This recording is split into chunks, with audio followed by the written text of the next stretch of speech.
Manuscrito hallado en una botella de Edgar Allan Poe.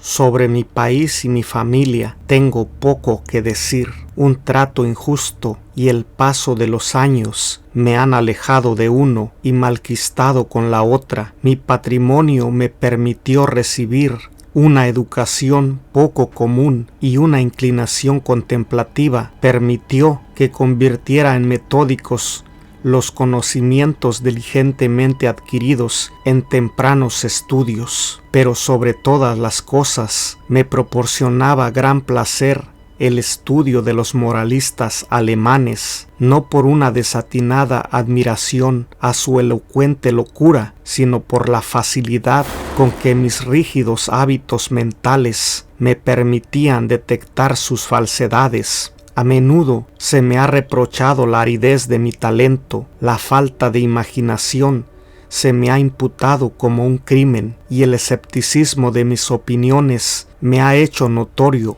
en todo momento. En realidad, temo que una fuerte inclinación por la filosofía física haya teñido mi mente con un error muy común en esta época. Hablo de la costumbre de referir sucesos aún los menos susceptibles de dicha referencia a los principios de esa disciplina. En definitiva, no creo que nadie haya menos propenso que yo alejarse de los severos límites de la verdad, dejándose llevar por el ignis fatui de la superstición. Me ha parecido conveniente sentar esta premisa para que la historia increíble que debo narrar no sea considerada el desvarío de una imaginación desbocada, sino la experiencia auténtica de una mente para quien los ensueños de la fantasía han sido letra muerta y nulidad. Después de muchos años de viajar por el extranjero, en el año 18 me embarqué en el puerto de Batavia, en la próspera y populosa isla de Java, en un crucero por el archipiélago de las Islas Sonda. Iba en calidad de pasajero, solo inducido por una especie de nerviosa inquietud que me acosaba como un espíritu malévolo. Nuestro hermoso navío, de unas 400 toneladas, había sido construido en Bombay en madera de teca de Malabar con remaches de cobre. Transportaba una carga de algodón en rama y aceite de las islas Laquevidas. También llevábamos a bordo fibra de corteza de coco, azúcar morena de las islas orientales, manteca clarificada de leche de búfalo, granos de cacao y algunos cajones de opio. La carga había sido mal estibada y el barco escoraba. Zarpamos apenas, impulsados por una leve brisa, y durante muchos días permanecimos cerca de la costa oriental de Java sin otro incidente que quebrara la monotonía de nuestro curso que el ocasional encuentro con los pequeños barquitos de 2 mástiles del archipiélago al que nos dirigíamos. Una tarde, sobre el pasamanos de la borda de popa, vi hacia el noreste una nube muy singular y aislada. Era notable, no solo por su color, sino por ser la primera que veíamos desde nuestra partida de Batavia. La observé con atención hasta la puesta del sol, cuando de repente se extendió hacia este y oeste, ciñendo el oriente con una angosta franja de vapor y adquiriendo la forma de una larga línea de playa. Pronto atrajo mi atención la coloración de un tono rojo oscuro de la luna y la extraña apariencia del mar. Este sufría una rápida transformación y el agua parecía más transparente que de costumbre, pese a que alcanzaba a ver claramente el fondo. Al echar la sonda, comprobé que el barco navegaba a 15 brazas de profundidad. Entonces el aire se puso intolerablemente caluroso y cargado de exhalaciones en espiral, similares a las que surgen del hierro al rojo. A medida que fue cayendo la noche, desapareció todo vestigio de brisa y resultaba imposible concebir una calma mayor. Sobre la toldilla ardía la llama de una vela sin el más imperceptible movimiento, y un largo cabello, sostenido entre dos dedos, colgaba sin que se advirtiera la menor vibración. Sin embargo, el capitán dijo que no percibía indicación alguna de peligro, pero como navegábamos a la deriva en dirección a la costa, ordenó arriar las velas y echar el ancla. No apostó vigías y la tripulación, compuesta en su mayoría por malayos, se tendió deliberadamente sobre la cubierta. Yo bajé, sobrecogido por un mal presentimiento. En verdad, todas las apariencias me advertían la inminencia de un simoún. Transmití mis temores al capitán, pero él no prestó atención a mis palabras y se alejó sin dignarse a responderme. Sin embargo, mi inquietud me impedía dormir y alrededor de medianoche subí a cubierta. Al apoyar el pie sobre el último peldaño de la escalera de cámara, me sobresaltó un ruido fuerte e intenso, semejante al producido por el giro veloz de la rueda de un molino, y antes de que pudiera averiguar su significado, percibí una vibración en el centro del barco. Instantes después se desplomó sobre nosotros un furioso mar de espuma que, pasando por sobre el puente, barrió la cubierta de proa a popa. La extrema violencia de la ráfaga fue, en gran medida, la salvación del barco, aunque totalmente cubierto por el agua, como sus mástiles habían volado por la borda. Después de un minuto se enderezó pesadamente, salió a la superficie y luego de vacilar algunos instantes bajo la presión de la tempestad, se enderezó por fin. Me resultaría imposible explicar qué milagro me salvó de la destrucción. Aturdido por el choque del agua, al volver en mí, me encontré estrujado entre el mástil de popa y el timón. Me puse de pie con gran dificultad y al mirar mareado a mi alrededor, mi primera impresión fue que nos encontrábamos entre arrecifes. Tan tremendo e inimaginable era el remolino de ola enormes y llenas de espuma en que estábamos sumidos. Instantes después oí la voz de un anciano sueco que había embarcado poco antes de que el barco zarpara. Lo llamé con todas mis fuerzas y al rato se me acercó tambaleante. No tardamos en descubrir que éramos los únicos sobrevivientes. Con excepción de nosotros, las olas acababan de barrer con todo lo que se hallaba en cubierta. El capitán y los oficiales debían haber muerto mientras dormían, porque los camarotes estaban totalmente anegados. Sin ayuda era poco lo que podíamos hacer por la seguridad del barco, y nos paralizó la convicción de que no tardaríamos en zozobrar. Por cierto que el primer embate del huracán destrozó el cable del ancla, porque de no ser así nos habríamos hundido instantáneamente. Navegábamos a una velocidad tremenda y las olas rompían sobre nosotros.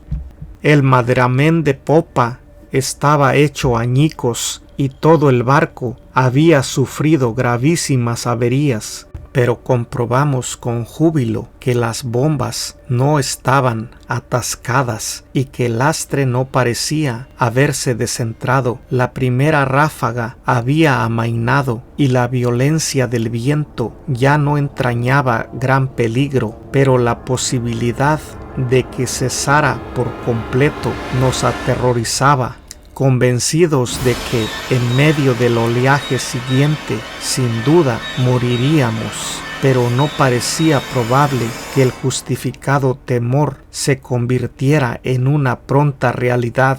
Durante 5 días y noches completos, en los cuales nuestro único alimento consistió en una pequeña cantidad de melaza que trabajosamente logramos procurarnos en el castillo de proa. La carcasa del barco avanzó a una velocidad imposible de calcular, impulsada por sucesivas ráfagas que, sin igualar la violencia del primitivo simoún, eran más aterrorizantes que cualquier otra tempestad vivida por mí en el pasado. Con pequeñas variantes, durante los primeros 4 días nuestro curso fue sudeste y debimos haber costeado Nueva Holanda.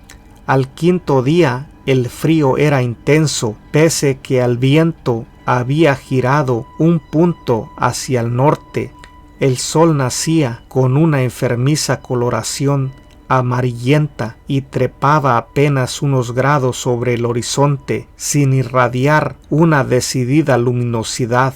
No había nubes a la vista y sin embargo el viento arreciaba y soplaba con furia despareja e irregular. Alrededor de mediodía aproximadamente, porque sólo podíamos adivinar la hora, volvió a llamarnos la atención la apariencia del sol. No irradiaba lo que con propiedad podríamos llamar luz, sino un resplandor opaco y lúgubre, sin reflejos, como si todos sus rayos estuvieran polarizados. Justo antes de hundirse en el mar turgente, su fuego central se apagó de modo abrupto, como por obra de un poder inexplicable. Quedó solo reducido a un aro plateado y pálido que se sumergía deprisa en el mar insondable.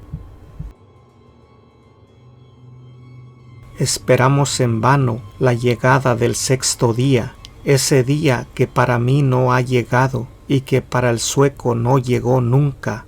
A partir de aquel momento quedamos sumidos en una profunda oscuridad, a tal punto que no hubiéramos podido ver un objeto a 20 pasos del barco. La noche eterna continuó envolviéndonos, ni siquiera atenuada por la fosforescencia brillante del mar a la que nos habíamos acostumbrado en los trópicos.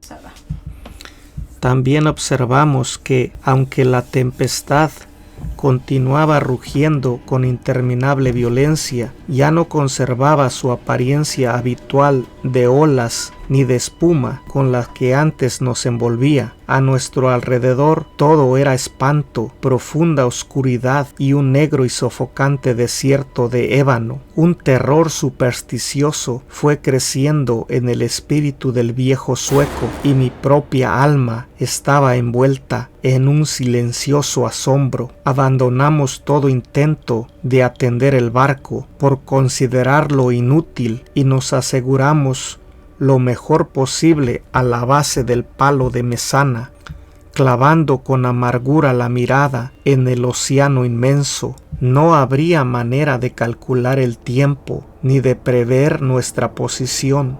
Sin embargo, teníamos plena conciencia de haber avanzado más hacia el sur que cualquier otro navegante anterior y nos asombró no encontrar los habituales impedimentos de hielo. Mientras tanto, cada instante amenazaba con ser el último de nuestras vidas. Olas enormes como montañas se precipitaban para abatirnos. El oleaje sobrepasaba todo lo que yo hubiera imaginado, y fue un milagro que no zozobráramos instantáneamente. Mi acompañante hablaba de la liviandad de nuestro cargamento y me recordaba las excelentes cualidades de nuestro barco, pero yo no podía menos que sentir la absoluta inutilidad de la esperanza misma y me preparaba melancólicamente para una muerte que, en mi opinión, nada podía demorar ya más de 1 hora, porque con cada nudo que el barco recorría el mar negro y tenebroso, adquiría más violencia. Por momentos jadeábamos para respirar, elevados a una altura superior a la del albatros. y otras veces nos mareaba la velocidad de nuestro descenso a un infierno acoso donde el aire se estancaba y ningún sonido turbaba el sopor del kraken. Nos encontrábamos en el fondo de uno de esos abismos cuando un repentino grito de mi compañero resonó horriblemente en la noche. «¡Mire, mire!», exclamó chillando junto a mi oído. «Dios Todopoderoso, mire, mire».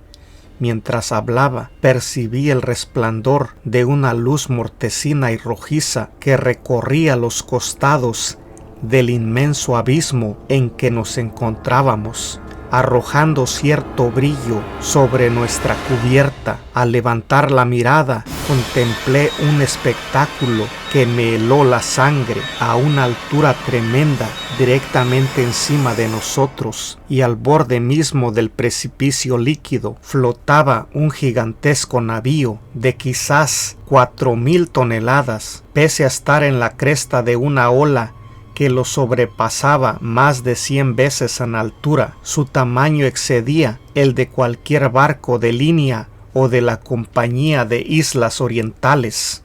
Su enorme casco era de un negro profundo y sucio, y no lo adornaban los acostumbrados mascarones de los navíos. Una sola hilera de cañones de bronce asomaba por los portañolas abiertas, y sus relucientes superficies reflejaban las luces de innumerables linternas de combate que se balanceaban de un lado al otro en las jarcias. Pero lo que más asombro y estupefacción nos provocó fue que en medio de ese mar sobrenatural y de ese huracán ingobernable navegara con todas las velas desplegadas.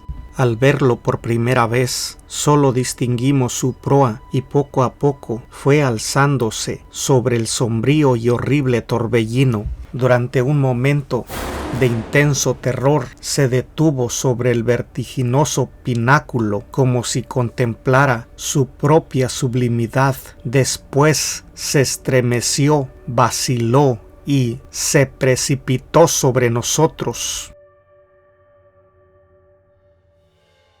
En ese instante no sé qué repentino dominio de mí mismo surgió de mi espíritu. A los tropezones retrocedí todo lo que pude hacia popa y allí esperé sin temor la catástrofe. Nuestro propio barco había abandonado por fin la lucha y se hundía de proa en el mar. En consecuencia, recibió el impacto de la masa descendente en la parte ya sumergida de su estructura, y el resultado inevitable fue que me vi lanzado con violencia irresistible contra los obenques del barco desconocido.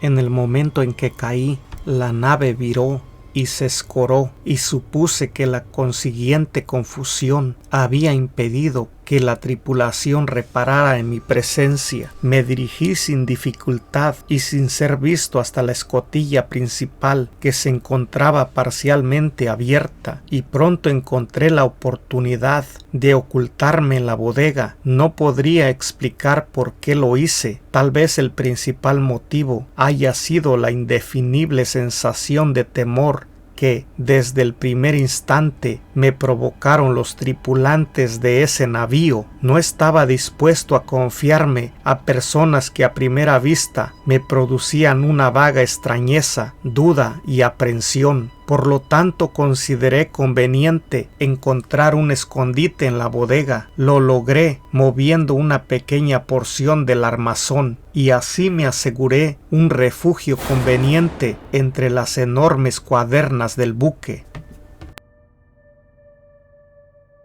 Apenas había completado mi trabajo cuando el sonido de pasos en la bodega me obligó a hacer un uso de él. Junto a mi escondite pasó un hombre que avanzaba con pasos débiles y andar inseguro. No alcancé a verle el rostro, pero tuve oportunidad de observar su apariencia general. Todo en él denotaba poca firmeza y una avanzada edad. Bajo el peso de los años le temblaban las rodillas y su cuerpo parecía agobiado por una gran carga, murmuraba en voz baja, como hablando consigo mismo, pronunciaba palabras entrecortadas en un idioma que yo no comprendía y empezó a tantear una pila de instrumentos de aspecto singular y de viejas cartas de navegación que había en un rincón. Su actitud era una extraña mezcla de la terquedad de la segunda infancia y la solemne dignidad de un dios. Por fin subió nuevamente a cubierta y no le volví a ver. Un sentimiento que no puedo definir se ha posicionado de mi alma. Es una sensación que no admite análisis, frente a la cual las experiencias de épocas pasadas resultan inadecuadas y cuya clave, me temo, no me será ofrecida por el futuro. Para una mente como la mía, esta última consideración es una tortura. Sé que nunca me daré por satisfecho con respecto a la naturaleza de mis conceptos, y sin embargo no debo asombrarme que esos conceptos sean indefinidos, puesto que tienen su origen en fuentes totalmente nuevas. Un nuevo sentido, una nueva entidad se incorpora a mi alma. Hace ya mucho tiempo que recorrí la cubierta de este barco terrible y creo que los rayos de mi destino se están concentrando en un foco. ¡Qué hombres incomprensibles! Envueltos en meditaciones cuya especie no alcanzo a adivinar, pasan a mi lado sin percibir mi presencia. Ocultarme sería una locura porque esta gente no quiere ver. Hace pocos minutos pasé directamente frente a los ojos del segundo oficial. No hace mucho que me aventuré a entrar a la cabina privada del capitán, donde tomé los elementos con que ahora escribo y he escrito lo anterior. De vez en cuando continuaré escribiendo este diario. Es posible que no pueda encontrar la oportunidad de darlo a conocer al mundo, pero trataré de lograrlo. A último momento introduciré el mensaje en una botella y la arrojaré al mar. Ha ocurrido un incidente que me proporciona nuevos motivos de meditación. Ocurren estas cosas por fuerza de un azar sin gobierno. Me había aventurado a cubierta, donde estaba tendido, sin llamar la atención, entre una pila de flechaduras y viejas velas, en el fondo de una balandra. Mientras meditaba en lo singular de mi destino, inadvertidamente tomé un pincel mojado en brea y pinté los bordes de una vela arrastradera cuidadosamente doblada sobre un barril a mi lado. La vela ha sido izada y las marcas irreflexivas que hice con el pincel se despliegan formando la palabra descubrimiento. Últimamente he hecho muchas observaciones sobre la estructura del navío.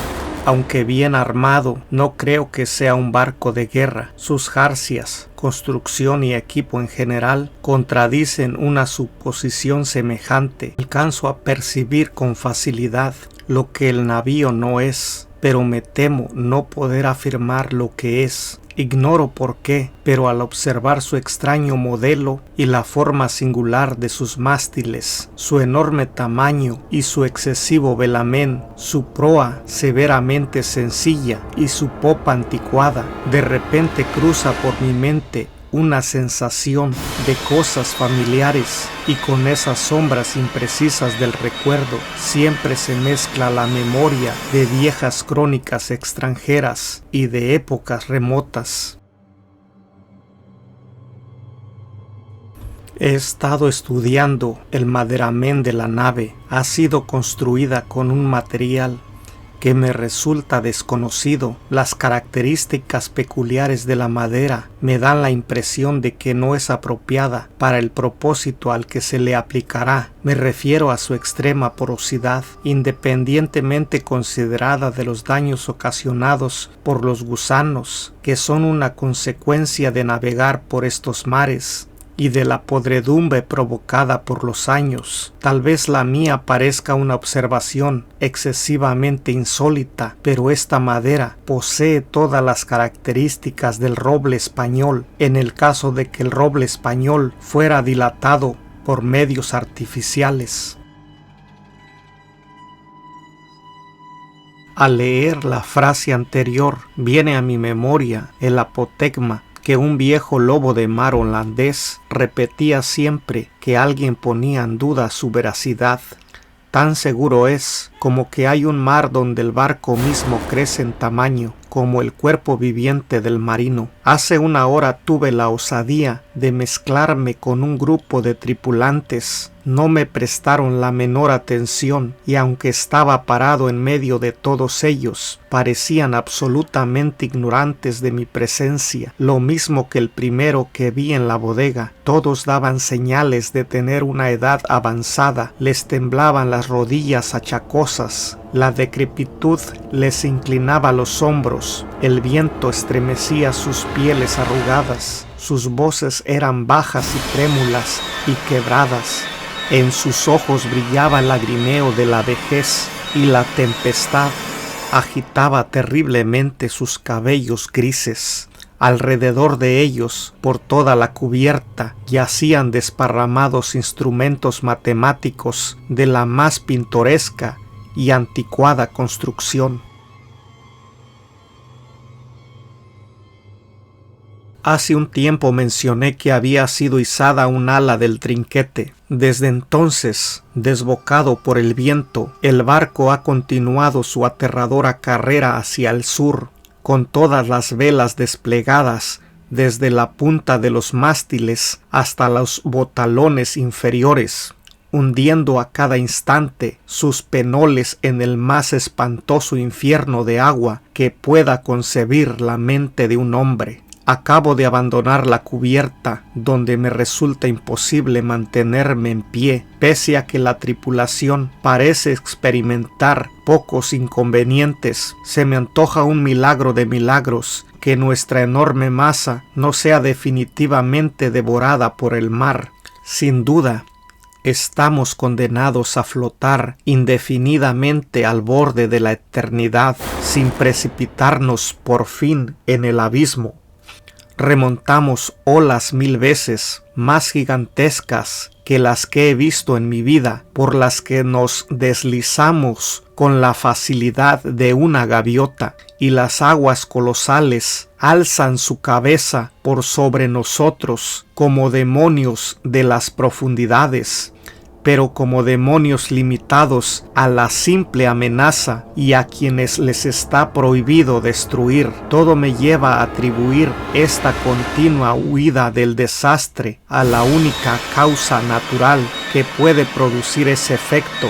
Debo suponer que el barco navega dentro de la influencia de una corriente poderosa o de un impetuoso mar de fondo.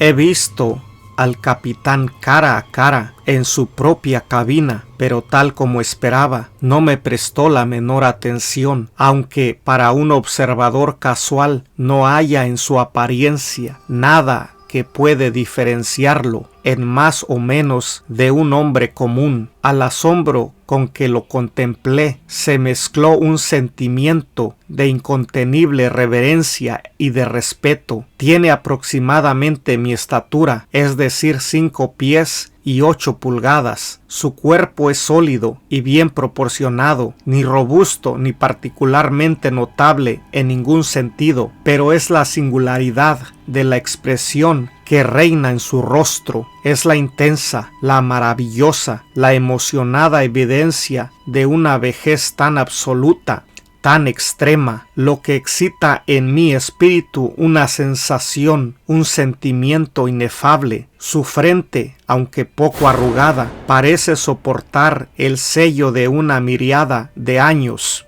Sus cabellos grises son una historia del pasado y sus ojos aún más grises son sibilas del futuro. El piso de la cabina estaba cubierto de extraños pliegos de papel unidos entre sí por broches de hierro y de arruinados instrumentos científicos y obsoletas cartas de navegación en desuso. Con la cabeza apoyada en las manos, el capitán contemplaba con mirada inquieta un papel que supuse sería una concesión y que, en todo caso, llevaba la firma de un monarca. Murmuraba para sí, igual que el primer tripulante a quien vi en la bodega, sílabas obstinadas de un idioma extranjero, y aunque se encontraba muy cerca de mí, su voz parecía llegar a mis oídos desde una milla de distancia.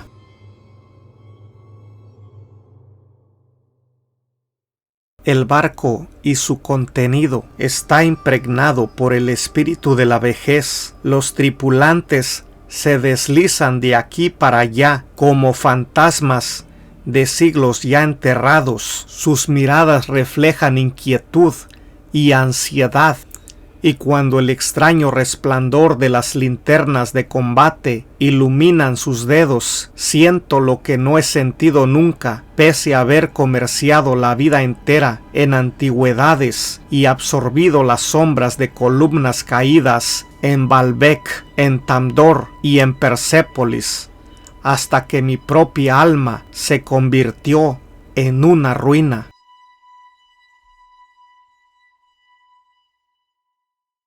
Al mirar a mi alrededor, me avergüenzan mis anteriores aprensiones. Si temblé ante la ráfaga que nos ha perseguido hasta ahora, ¿cómo no horrorizarme ante un asalto de viento y mar para definir los cuales las palabras tornado y simón resultan triviales e ineficaces?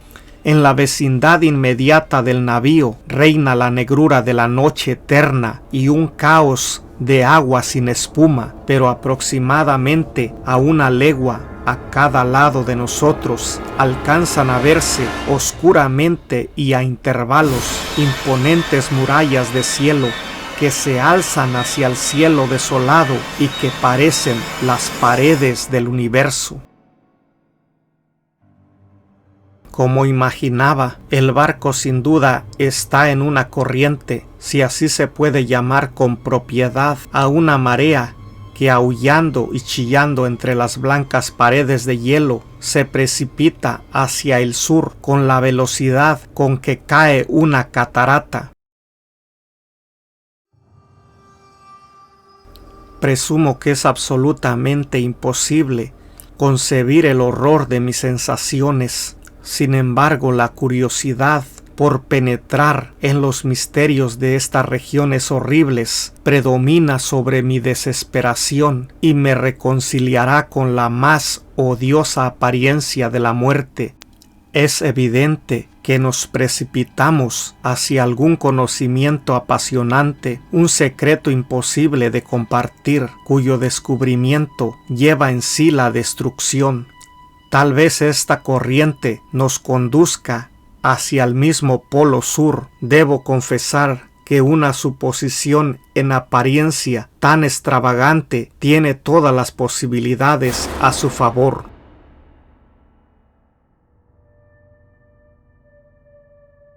La tripulación recorre la cubierta con pasos inquietos y trémulos, pero en sus semblantes la ansiedad de la esperanza supera a la apatía de la desesperación.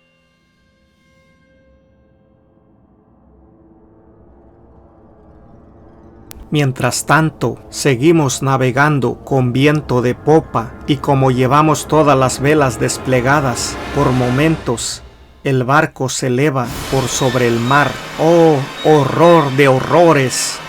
De repente el hielo se abre a derecha e izquierda y giramos vertiginosamente en inmensos círculos concéntricos, rodeado una y otra vez los bordes de un gigantesco anfiteatro, el ápice de cuyas paredes se pierde en la oscuridad y la distancia, pero me queda poco tiempo para meditar en mi destino. Los círculos se estrechan con rapidez, nos precipitamos furiosamente en la vorágine, y entre el rugir, el aullar y el atronar del océano y de la tempestad el barco trepida, ¡oh Dios!, y se hunde.